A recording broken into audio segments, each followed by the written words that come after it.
intimacy, security, respect, good communication, a sense of being valued. These are some of the things that most people would agree make for healthy relationships. And researchers would agree too. There's a large body of literature on romantic relationships that's identified the features of healthy relationships, and the list I just provided contains many of them. Researchers also agree on what makes for unhealthy relationships. Things like fighting so much that you just can't work things out, not being able to go to your partner for support when you need it, contempt, criticism, hostility, violence. When these problems happen in relationships, they can cause significant unhappiness. They can lead to the end of relationships and divorce, and they can literally make people physically and emotionally sick. This is why it's so critical that people have healthy relationships. But there's a problem. How many people know, I mean really know what to do on a day-to-day basis to create healthy relationships? My point is this: we may know what a healthy relationship looks like, but most people have no idea how to get one, and no one teaches us how to do so. We need to teach people how to have healthy relationships. Now, you know when we typically do so? After it's too late. It's called couples therapy. I do couples therapy, and it can be a wonderful thing. But many people come to couples therapy with so many ingrained problems and patterns that they just can't change. It's too late.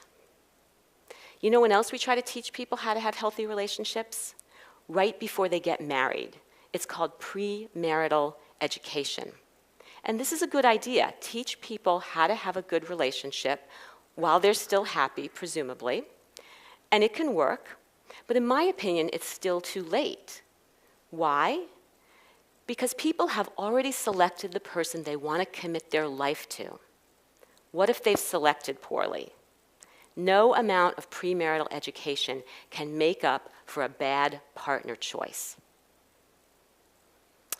So the ways that we've tried to teach people how to have healthy relationships have been limited because they fail to address three important things: genuinely knowing what you want and need in a partner and a relationship, selecting the right person, and developing and using skills right from the beginning. And I don't mean the beginning of any particular relationship. I mean the beginning, like as soon as possible. We need to teach people, especially young people, how to have healthy relationships. Now, towards this end, my colleagues and I have developed a skills-based model of relationship functioning that we believe can help people create the things that lead to healthy relationships and reduce the behaviors that lead to unhealthy ones. We've identified 3 skills: insight, mutuality, and emotion regulation, that form the basis for what we call romantic competence.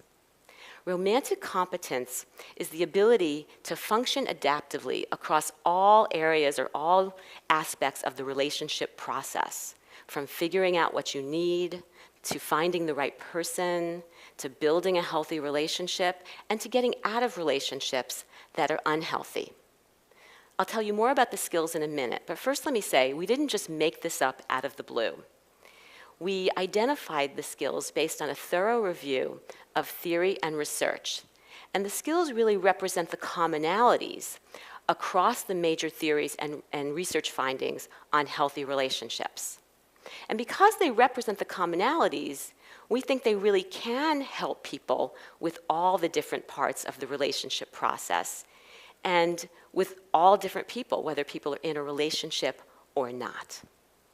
So let me tell you about the skills. The first one is insight. Insight is about awareness and understanding and learning. So with insight, you'll have a better idea of who you are, what you need, what you want, why you do the things you do. So let's say you're being really snappy to your partner. With insight, you might notice or realize that it's not that your partner's doing anything, it's actually that you're really stressed out at work, and what you really need is to relax a little bit so it doesn't bleed out over into your relationship. Insight will also let you know your partner better. Let's say your partner shows up late for a date. With insight, you'll know why. For example, maybe your partner's late for everything. It's nothing about you, it's nothing about the relationship. That's just who your partner is. With insight, you'll be able to anticipate the positive and negative consequences of your behavior. For example, you'll know that if you send that nasty text, it's not going to go well. Maybe you better make a phone call instead. With insight, you'll be able to learn from your mistakes in ways that allow you to behave differently in the future.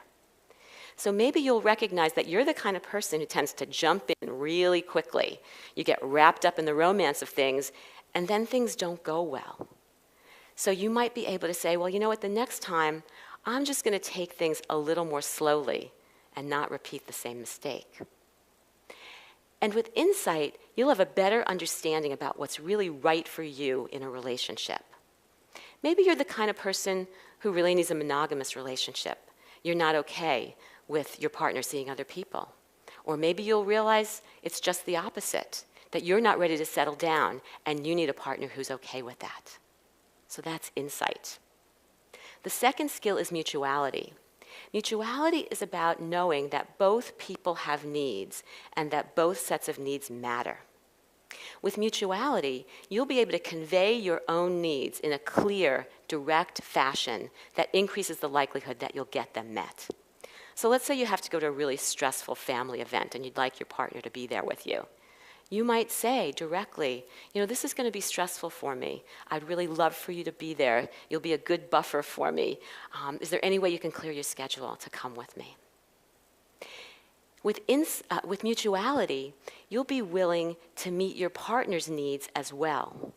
Let's say you know that your partner really likes to go to the gym first thing in the morning. It makes your partner feel better the rest of the day. Mutuality will let you be willing to support your partner in this, even though you'd really rather have your partner stay home and in bed with you. And mutuality also lets you factor both people's needs into decisions that you make about your relationship.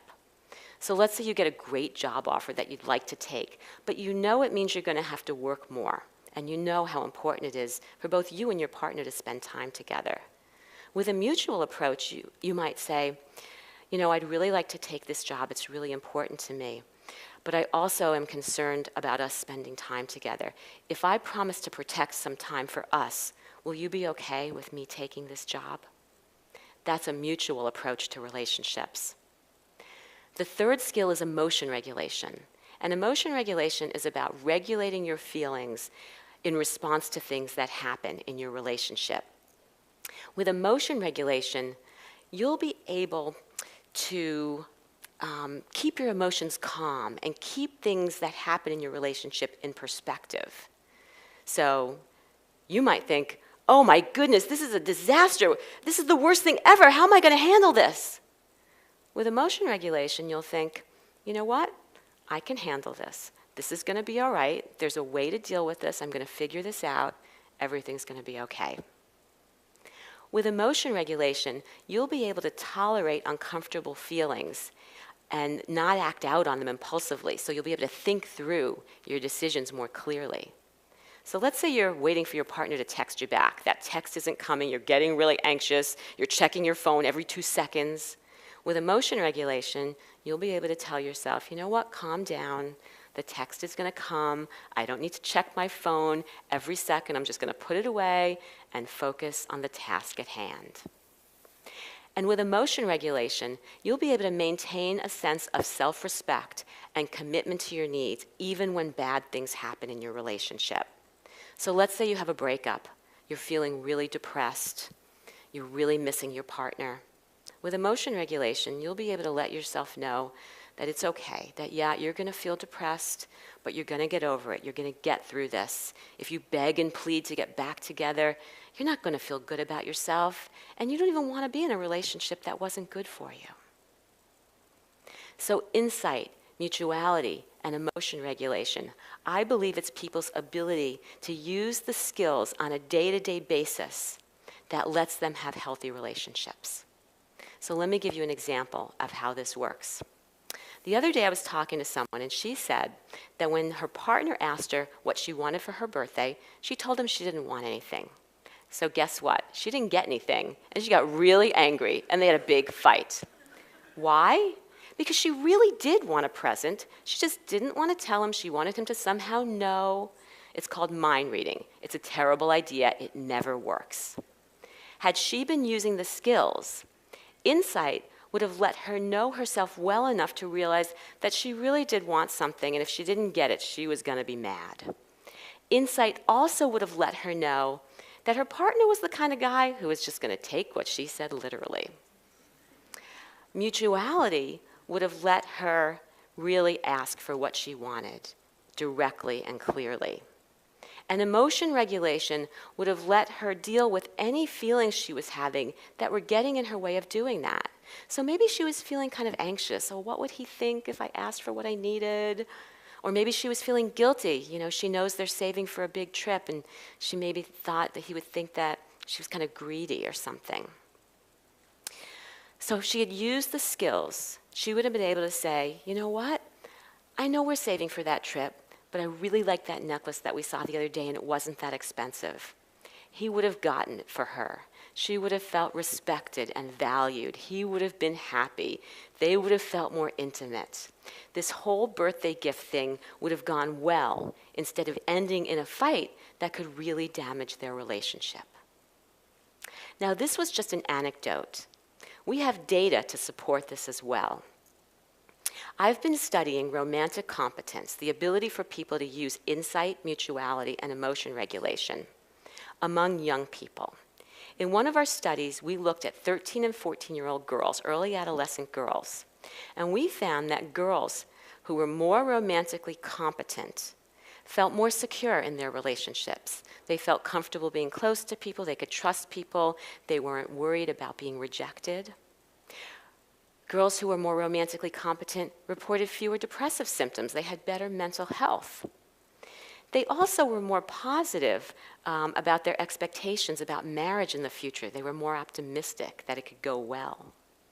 Girls with greater romantic competence were engaging in more typical romantic activities for their age, things that were normative, like dating and flirting and affectionate behaviors like hugging and kissing. And girls who were more romantically competent were engaging in fewer atypical sexual activities like sexual intercourse, which can be considered pretty risky for a 13 and 14-year-old girl.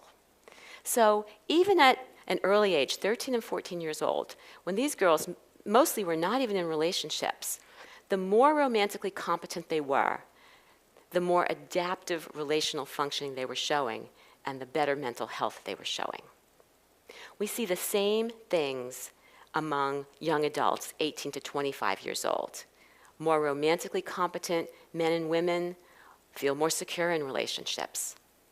They also report making better decisions. They can see the warning signs when things aren't going well and make conscious decisions with confidence. They're also better at seeking and providing support to their partners. So they're more willing to ask for what they need and use what their partners give them. And they're better at providing helpful support when needed. And this isn't just what they told us. We actually observed them doing this in our laboratory when we asked them to talk with one another about a personal problem. Young people who were more romantically competent also were more satisfied in their relationships. They were happier. And again, they reported fewer depressive symptoms and also fewer anxiety symptoms. So overall, being romantically competent at a young age is associated with greater, more adaptive relationship functioning and greater individual well-being. And this brings me back to my point that we need to be teaching people how to have healthy relationships. So, like I said earlier on, we may know what a healthy relationship looks like, but most people have no idea how to get one, and no one teaches us how to do so. And this is a problem. We need to help people genuinely know what they want and need in a relationship. We need to help them select the right partner. We need to help them make good decisions and deal with the challenges that relationships bring. And we need to help them build and use skills right from the beginning. This is what the notion of romantic competence is all about. It's all about using insight, mutuality, and emotion regulation to reduce the behaviors that lead to unhealthy relationships, like fighting and poor support and hostility and criticism and contempt and violence, and create the things that lead to healthy relationships, like intimacy, security, respect, good communication, and a sense of being valued. And wouldn't all of our relationships benefit from this? I think they would. Thank you.